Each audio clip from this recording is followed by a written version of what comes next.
নমস্কার বন্ধুরা, কেমন আছো তোমরা সবাই? আশা করছি সকলেই ভালো আছো। আমি তো খুব ভালো। আজকে পুরী ডায়েরিসে থার্ড পার্ট নিয়ে চলে এলাম। আজকে যাচ্ছি জগন্নাথের কাছে পুজো দিয়ে। এবার বলি, আমাদের হোটেল থেকে পুরী জগন্নাথের মন্দির ছিল বলেইছিলাম পায়ে হাঁটা 10 মিনিট, আর সত্যি অনেক কাছাকাছি ছিল। আমরা তো এখানকার স্থানীয় না, তার জন্য জানবো না কোন গলি কোন রাস্তার দিকে যাচ্ছে। তার জন্য আমরা ভাবলাম একটা অটো হায়ার করে নেওয়াই বেটার হবে। আর যেহেতু আমার শাশুড়ি মা ছিল, বাচ্চাকে নিয়ে হেঁটেও আসা যাবে না, সেখানে নিল 150।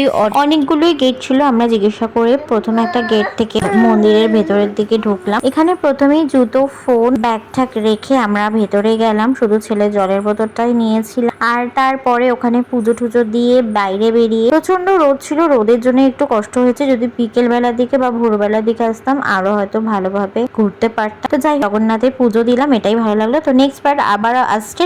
লাইক করে দিও, চ্যানেলটা সাবস্ক্রাইব করতে ভুলো না। দেখাবে নেক্সট ভিডিওতে।